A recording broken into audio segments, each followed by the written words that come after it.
It's definitely a weird time in business culture. People are working remote. People were stressed out as it is. There's a lot of change, and there's a lot of new technologies being thrown at people at the exact same time. I don't know about you, but I'm noticing it's taking forever for people to get back to emails and get stuff done that used to be a lot faster. From the Soar studios, this is the AI to Uplift Humanity podcast. I'm Justin Brady, and today I'm joined by Enrique Rubio, the founder of HackingHR. Enrique, thank you so much for joining me.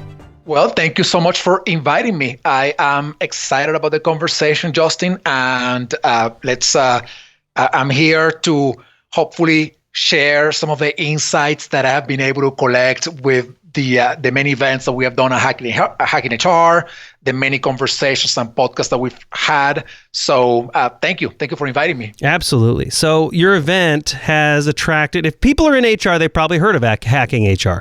And it's attracted thousands upon thousands of people, and you get some incredible speakers. You just go to the website and you can see a list of incredible speakers.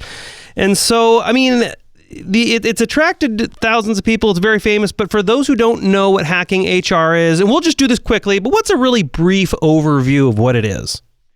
Just quickly, we are a global learning community of HR leaders and practitioners coming from all over the world to learn, share, collaborate in all things at the intersection of the future of work, technology, organizations, people, innovation, transformation, and of course, the impact of all of those things in the world of HR. And we sort of operationalize the community via the many events that we have, the learning programs that we put together, our HackingHR Lab platform. So that's in a nutshell, HackingHR, and a little bit of how we do it. So HR in the tech era is definitely, like, the principles are the same, but it's, the technology aspect has definitely changed a few things. So I did just a quick Google search just to find out what I could find. And if you search for HR, I think everyone's had some experience with HR. So if you search for HR, here are some of the, the headlines you get in the last 5 or 7 years. Like Entrepreneur had a headline, "Why You Don't Need HR Managers." And the Wall Street Journal had something like, "Companies say no to having an HR department," and they have various. That's pretty standard. Those are the first things that you find in Google, but I believe it. Yes. And so people have these various angles on why technology has changed the HR game. We don't need HR people anymore. We don't need HR departments anymore. Well, what's your general response to all this stuff? Is there a little bit of truth to that because HR is stuck in its old ways, or is it just a matter of no, HR is still viable? We just need to do a better job with it. Well, let me put it this way. We don't need typewriters anymore. We do need computer scientists, right? Yes. So in the journey of technological transformation, if we were right now having this conversation in 1970 and you said we need a typewriter, the answer would be probably yes. But in 2022, that is not true anymore. So the same thing happens in the continuum of the evolution of HR. If we define HR as what HR was 50, 40, 30, 20 years ago, most likely the answer to the question, do we need HR, would be no. Of course, we don't need that kind of HR. It would be the same of saying we need a typewriter right now. Right. But in the year 2022, the most progressive, forward-thinking kind of HR, the kind of HR that is building great organizational cultures, that is looking into diversity, equity, and inclusion and belonging, that is combining technology with human work, that is able to skill and reskill the workforce, that is helping organizations succeed through the success of the people. If that's how we define HR in 2022, and then you ask the question, do we need HR? To me, the obvious answer would be yes. Right. And so, and that's a great answer. What you're basically saying is some of the people who've had a difficult time with HR or think it's a useless entity, well, maybe theirs is because they're doing it wrong. So the name is interesting to me, HackingHR, because like hacking, if you just look it up, it's basically someone who's not authorized getting access to something that they're supposed to, right? How are you hacking HR? I mean, that basically means you're kind of an outsider. You see that there's this system and that you're breaking into this system in a place you're not supposed to be. Now, obviously, we don't need to read too far into it, but how are you kind of an outsider, and what are you hacking about the industry? Well, all of the things that you just said are true. We are I am an outsider of HR. I mean, I have been in HR now for over 10 years. That's not the world I come from. I am an electronic engineer, and that's how I started my career working in telecommunications. And I fell out of engineering, and I still love it, but I didn't want to just work with technology all the time. I found HR and I fell in love with it, recognizing, of course, all the pitfalls and the challenges of HR. And then I realized, man, you know what? We can do so much better than this. I mean, HR has such a gigantic impact on people and organizations, and we can do so much better than what we are actually doing.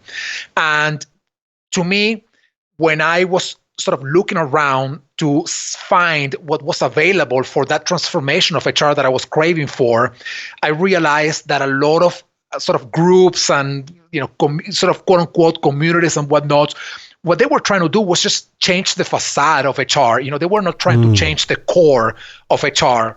So the reason why I called this hacking HR is because hacking something not just is from the outside, but it's in the core. You try to hack something, you go to the basic ones and zeros of that something, right? That's the atom, the molecule that creates the body of things in the technology world.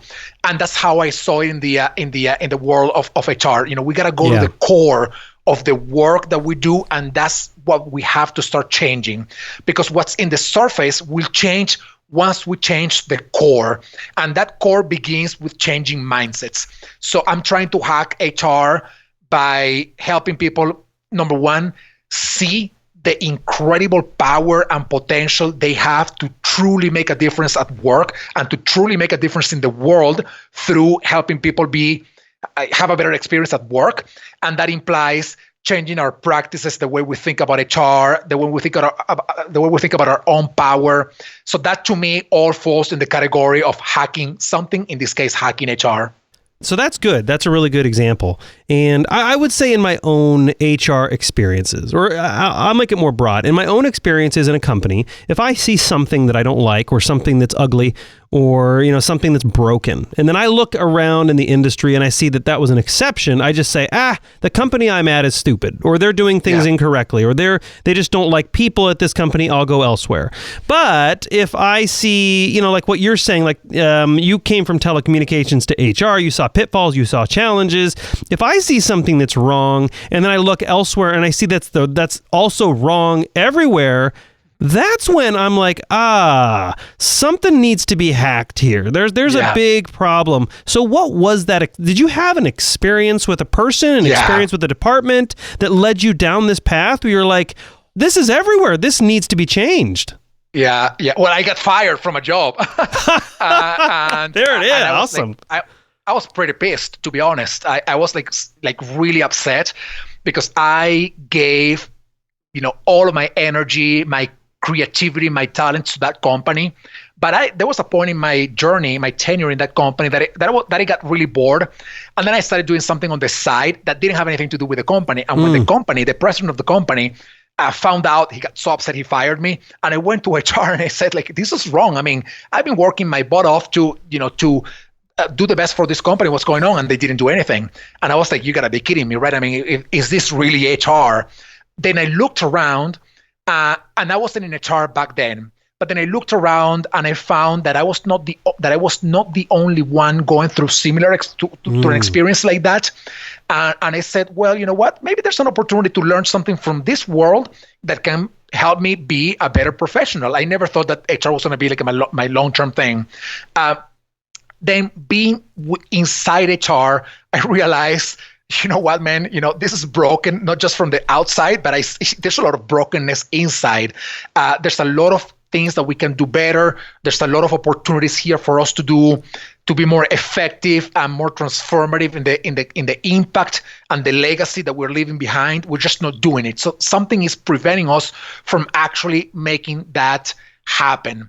So that I went through that personal experience, and that sort of pushed me into HR, but kept me going to the point of me saying, I want to do something that is more than just working in HR. And that's how I created this community of Hacking HR, as a place for us to say, you know what? Yes, we recognize that HR has had a lot of brokenness in the past, but we also recognize that we are an important function and there's so much more that we can do, and it's time to make it happen. One of the things, it's Mental Health Awareness Month. I see you've been posting about this on LinkedIn, and all this change is certainly taking a toll. The technology changes, the HR changes, the working remote, the working in person.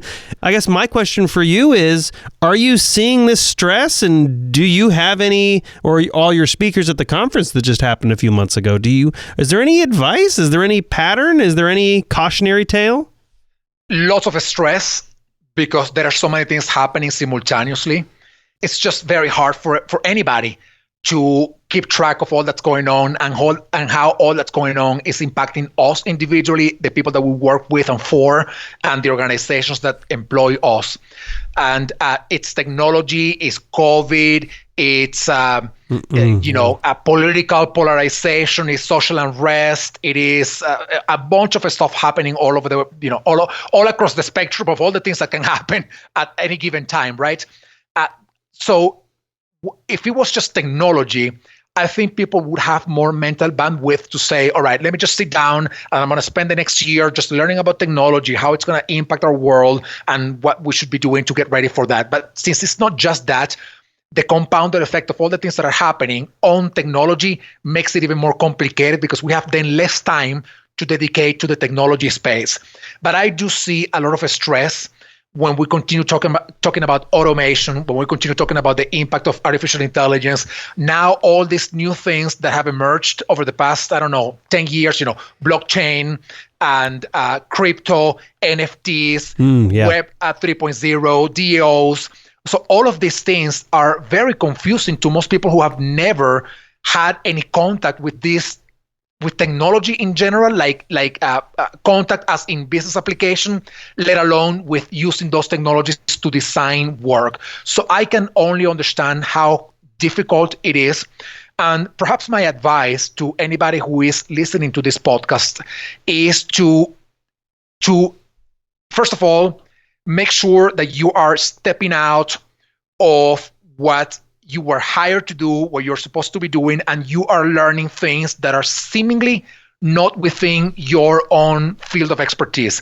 What I mean by that is I'm not necessarily telling people to become artificial intelligence engineers or NFT experts or things of the kind, but just be curious, just every now and then read an article about what it is about, what people are doing with it and whatnot, because that's going to keep in your mind the possibilities that these technologies can bring to you. So number one.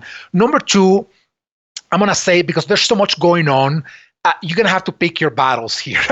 and this is very important, because no company in the world, not the big ones, not the small ones, and especially let alone the small ones, will be able to do everything at the same time. So that means that if you are looking at the infinite amount of technologies out there, you are going to have to come to a place where you say, you know what, this one technology, this one thing is what makes sense for me, and that's what I'm going to do. So I'm going to start just with these two things. One, step out of your own field of expertise and learn things that can help you learn in areas that are transversal to your own sort of vertical of knowledge. And number two, make sure that you pick your battles, that you don't get overwhelmed by all that's happening out there, but that you just make happen whatever you can make happen.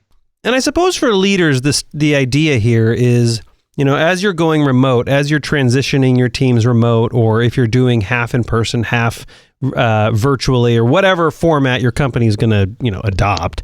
I suppose the advice here, and again, correct me if I'm wrong on this, Enrique, but I suppose the advice is don't put too many technology changes on your employees' plate at the same time.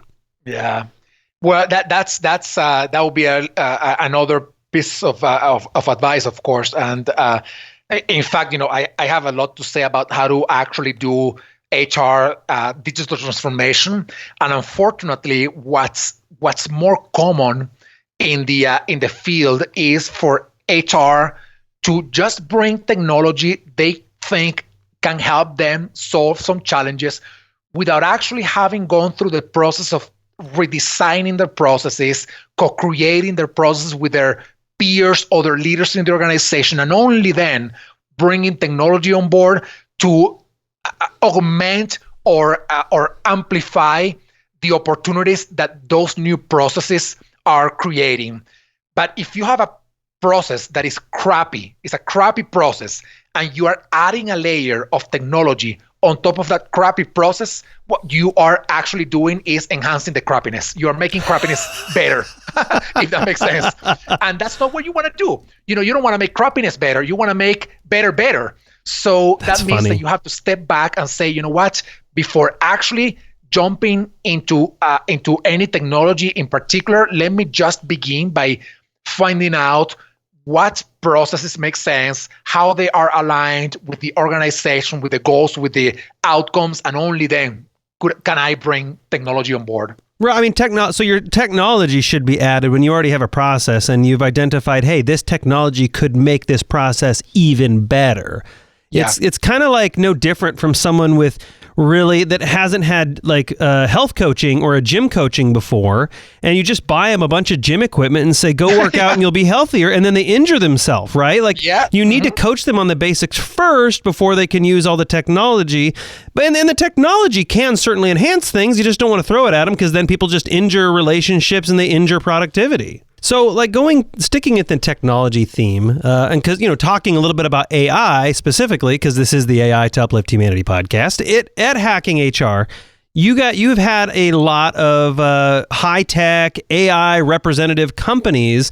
And so is there any technology like AI specifically that you think maybe HR people are moving a little too fast with that may actually hurt HR goals?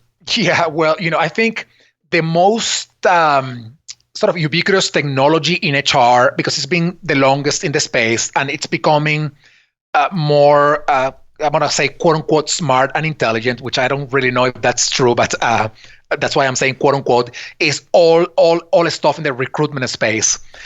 I don't have the data. Maybe it's going to be an empirical observation, but for every piece of technology that you find that serves a purpose for people and HR, you may find 20 times that amount of technology in the recruitment space, or companies or startups. Wow. or options out there. You have technology that helps you filter resumes faster. They help you do interviews on video. They help you even, translate or transcribe, video interviews to, text that then you can compare with some stuff. So you find all of these things, but then you find those companies behaving in the same awful ways with their candidates, providing a very lousy candidate experience. Then you find those very companies bringing people on board and telling them, all right, we have a great culture, only for them to find that was not true in the first place, and having them leave 6 months later after you spend all this money trying to bring them on board. So I love technology, and I know there's great HR recruitment, talent acquisition technology out there. I just don't think it works by itself. I think you got to do much more than just bring that technology to help you run transactions. You got to think about the entire holistic picture here. And once again, only then do you bring technology on board to help you with transactions, to help you amplify sort of the more sort of a step-by-step process that you have been doing as a human. But you first have to step back from there and think very holistically. Yeah, that's a really funny example, because I remember applying for a real job one time, and several times. But what always struck me as odd is people were so reliant on this technology that they had to filter out candidates. And so I kind of got obsessed about it, and I'm like, if I don't understand something, I want to understand it. And so as I understood the technology, I realized that basically it was doing keyword filtering. And so my response to that was, how stupid is this? Like, it's relying on someone in HR putting the right keywords in, and then you're basically excluding tons of people that may be the best fit for the job just because you rushed through the process of getting the right keywords in. And so I just thought, like, that is such a dumb use of technology, because it's basically human resources. When it comes down to that, like, human resources is one of the least human entities in the organization if you're doing it that way. But what are some, let's look at good AI. Like, are there any, and you can mention companies or specific tools, but is there anything specifically that stands out to you that good uses of artificial intelligence in HR? Yeah, I've seen great cases. For example, companies that now use either artificial intelligence or maybe some machine learning in there that they are using the technology to understand, for example, words and expressions and skill definitions that prevent certain groups from applying to jobs, right? And this may sound like something very subjective, but it's in the past it may have sounded as something subjective, but now we have the science to say, you know what? If you use this word in a job description, there's a bias in, for example, some minority groups that when they see that word, they say this word doesn't represent me, therefore they won't hire me. So I won't even apply to this job. So there's technology now that allows you to understand what the sort of the talent pool that is applying for each of your jobs. The words that you're using in your job descriptions, and they are using this across the board, analyzing several industries. And that sort of use of technology, which includes artificial intelligence, is helping organizations do better at defining what they are looking for, so that those job definitions, job descriptions, job skills, and what they are looking for in the candidates are more inclusive. So to me, that's pretty cool, to be honest. That's really cool. Wow. Sorry, it is very cool. It is very cool. And then there's other examples, like, for example, I have seen companies that now use technology. I'm not sure that they fully use artificial intelligence for this, but they are using technology to prevent harassment at work. And they are doing so by providing a space, private and safe space for people to come forward and say things about co-workers, and then they analyze that data together with data from other people, and then they sort of paint a picture, and they say, well, this all of these people are talking about this one leader that seems to be behaving in not such a positive way, and that is helping companies provide spaces for their employees to come forward in an anonymous sort of a private, safe way, but also for those companies to be able to make decisions based on that data. And I think that's also very cool. That is really incredible. Yeah. Because, there is something, I don't know what this is, Enrique, so maybe you can help me with this, but there is something, there are two aspects to AI. One, it can be used by other people to be creepy and spy on me. But there's this other aspect to AI where it's not a person. So, but in some ways, it looks like it's going to be able to respond in certain ways that are more person-like, artificial intelligence.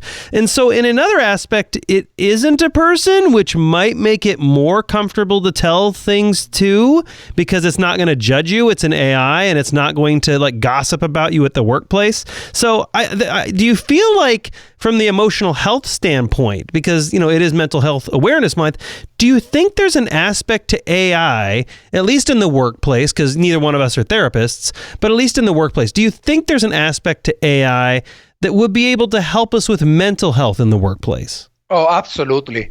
And actually, I think that's already happening. There's I know there are some companies out there, and they analyze metadata from emails from employees, right? And they, of course, they don't get into the content of those emails. That's a private thing, a privacy thing. But what they do is they say, you know what? I mean, this Justin guy, we hired him, a couple of years ago, and look at the networks he built in the organization. Look at how many emails he was sending, responding. Look at how fast he was responding to his coworkers, during his first year, and look at the data of his second year. So now he's 25% down on response time. He's sent 30% of all the emails he sent before. So something strange is going on here, right? So then that allows you to look into that person and say, let's find out what's going on. And then you talk to Justin, if you want to actually talk to Justin, or if you have some strategies to do that. And then you find out that maybe Justin is burned out. Maybe you find out that Justin is having some family, social issues that are draining his energy and keeping him distracted from the work that he has to do.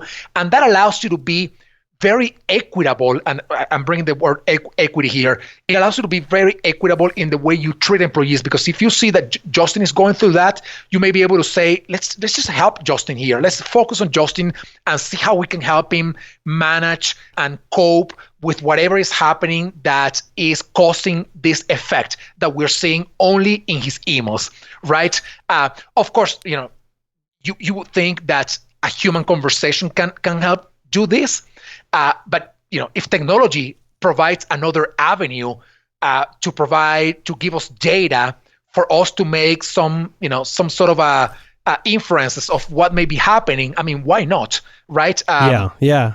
And it's like you go to the doctor and the doctor puts all this sort of your pressure and they want to see your different vitals and then you say, well, that's giving them the picture of like, all right, I'm seeing something here that is not right. Let's dig a little deeper. But at least he or she has an initial picture of that something is happening. And I'm thinking that technology, this example that I mentioned about emails it's a fantastic example of it doesn't necessarily mean that if you're sending less emails, you are either disconnected from work or disengaged or depressed. It doesn't mean that, but it can be a proxy, right? It can be a proxy at least to find out if there is something going on. Enrique, this has been really fun. I do have one more question for you about how that one hack to enhance human connection at any company. Can you stick around for that?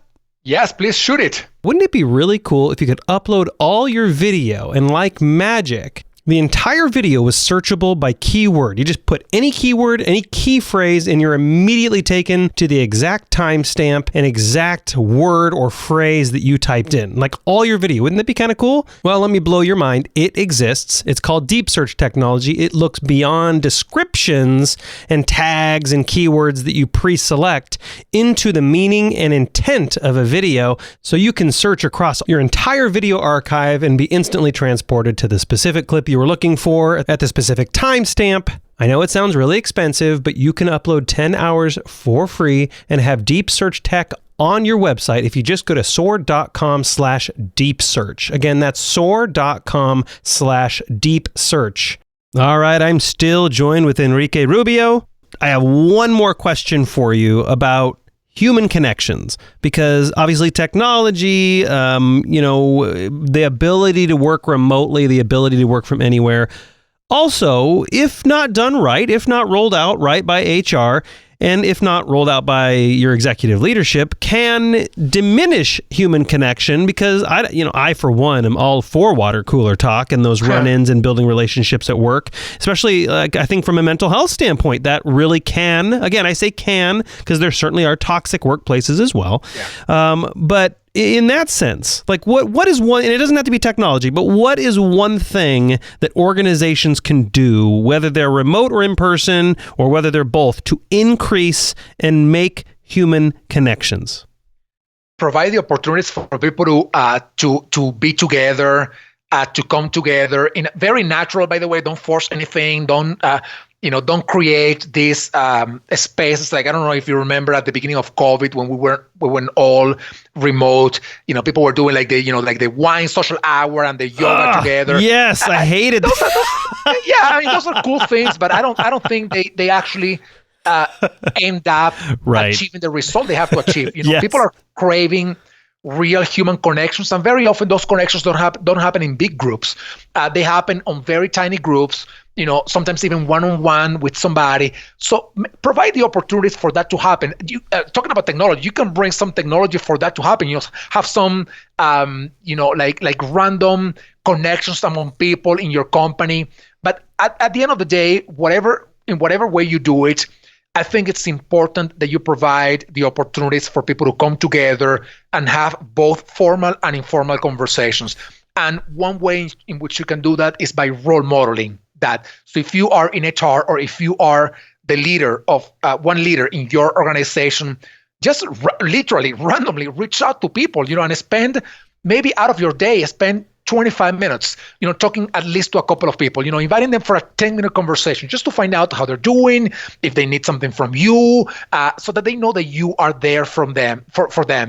And it may take a little bit of time, but what you are doing is sort of setting up the stage for those people that you're talking with to say, hey, this was a cool experience. Let me do it for somebody else as well in this organization. So I think we start small that way. and then you start sort of responding to that, to what I call this crisis of human connection. We have all these incredible technologies, but we are more disconnected than ever before, which is sort of paradoxical. No, absolutely. And in the words of other people I've interviewed in the past, Liz Ryan and Vicky Brackett is another one that comes to mind.